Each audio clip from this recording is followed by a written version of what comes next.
নমস্কার, সুপ্রভাত সকলকে। আমার নতুন একটি ব্লগে আপনাদের সকলকে স্বাগত জানাই।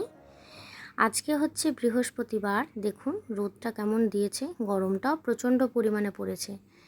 এখন বাজে সকাল 7টা। আমরা উঠে পড়েছি, কারণ গরমের দিনে বেশিক্ষণ ঘুমিয়ে থাকতেও ভালো লাগছে না। উঠেই মা দেখছি রান্নাঘরে এসে মা চা করতে শুরু করে দিয়েছে। বাপিও চা খেতে বসে পড়েছে, ভাইও উঠে পড়েছে। আমি আর মা প্রতিদিন চা খাওয়ার সময় অনেকটা সময় একটু গল্প করি, তারপরে যে যার নিজস্ব কাজ আছে সেই কাজ করি। যাই হোক, তারপরে গল্প করতে করতেই দেখলাম জয়শ্রীদিও চলে এসেছে। এরপরে আর দেরি করিনি, যেহেতু আজকে বৃহস্পতিবার তাই ফুল আনতে গিয়েছিলাম, কারণ দোকানেও তখন অনেকটা ভিড় হয়ে যাবে। আমাদের মার্কেটের মধ্যেই সমস্ত দোকান আছে। এই দোকানটিতে ফুলও পাওয়া যায়, শাক সবজি ফলমূল সব পাওয়া যায়, তাই এখান থেকে আমরা সব কিছু নিয়ে নিই। তা আমি ঠিক ফুল টুল নিয়ে নিলাম। তখনও দেখছি যে ভিড় আস্তে আস্তে হচ্ছে। আজ আবার আমার আর মায়ের আজকে নিমন্ত্রণ আছে একটি স্বাদের অনুষ্ঠানে। আমাদের ফ্ল্যাটেই থাকেন ভরচাজ কাকু, ওনার বৌমার স্বাদের অনুষ্ঠান। মায়ের আর আমার নিমন্ত্রণ, সেই জন্য তাড়াতাড়ি করে সব কাজগুলো সেরে নিচ্ছি। আর বৃহস্পতিবারের পুজোটা করতেও তো টাইম লাগবে। যাই হোক, আপনাদের সাথে কথা বলতে বলতে আমি পৌঁছে গেছি বাড়ির কাছে। এই যে নিকোকে অনেকক্ষণ থেকে দেখতে পাননি, নিকো ঘুম থেকে উঠে পড়েছে। উঠেই ও রান্নাঘরে চলে এসেছে মায়ের কাছে খাবার খাবে বলে। আমিও স্নান টান করে নিলাম, আর মা এদিকে বাপির আর ভাই রান্না করতে লেগেছে। এরপরে আর কি বৃহস্পতিবারের পুজো করতে শুরু করে দিলাম।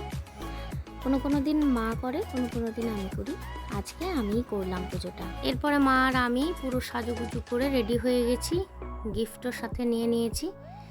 আমাদের বেশি দূরে ছিল না, আমাদের ফ্ল্যাটেই ওপর তলাতেই। যাই হোক, ওদের বাড়িও চলে গেলাম। যাওয়ার পরেই গরমের মধ্যে আমাদের একটু কোল্ড ড্রিঙ্কস দিয়ে দিল, তার সাথে দিয়েছিল মিষ্টি। গল্প গুজব করতে করতে বেশ ভালোই লাগলো, কারণ এখানে মহিলাদেরই নিমন্ত্রণ, সমস্ত মহিলারা। এমনিতে তো সবার সাথে সবসময় দেখা হয়ে ওঠে না অনুষ্ঠান না হলে, তাই বেশ ভালোই হলো। সবার সাথে অনেক গল্প গুজব হলো, অনেক আড্ডা হলো। অনেক দিন পর যেহেতু সবার সাথে দেখা হচ্ছে। আর যে দিদিটি স্বাদ ছিল, এই যে সেই দিদিটি, খুব সুন্দর মিষ্টি লাগছে। এরপরে আর কি গল্প গুজব করলাম, তারপরে একটা ফটো তুলব না তা তো হয় না, তাই সবাই মিলে একটু ফটোশ্যুট করে নিলাম ওই দিদির সাথে। তারপরে আমরা দেরি করিনি, চলে এসেছিলাম নিচে। খাওয়ার ব্যবস্থা হয়েছিল সেখানে। খাবার ওখানে সিম্পল মেনুই ছিল সব কিছু। তোপসে ফ্রাই ছিল, স্যালাড ছিল, ভাত ডাল, বেগনি ছিল গরম গরম, তারপরে ছিল পটল চিংড়ি, পাবদা মাছের ঝাল, চাটনি, পাঁপড়, পান্তুয়া, রসগোল্লা, পায়েস, আর ছিল পাস। এরপরে আর কি আমরা বাড়ি ফিরে গেলাম। আমি আর মা খেয়ে চলে এলাম। খুব গরম আজকে। আর বাপি আর ভাই এখনও খায়নি। মা আজকে কি মেনু করেছে একটুখানি দেখে নিই। আর ভাইয়ের জন্য মা রান্না করেছে এইগুলো: আলু ভাজা, পটল ভাজা, এটা মাছের ডিমের বড়া, পোস্ত, আর এটা হচ্ছে টমেটো মাছ। কেমন খাচ্ছ? বাহ। এই ছিল আজকে সকাল থেকে দুপুর পর্যন্ত মিনি ব্লগ। যদি সত্যি ভালো লেগে থাকে তাহলে অবশ্যই লাইক কমেন্ট আর শেয়ার করে দেবেন, আর আমার চ্যানেলটিকে সাবস্ক্রাইব করে দেবেন।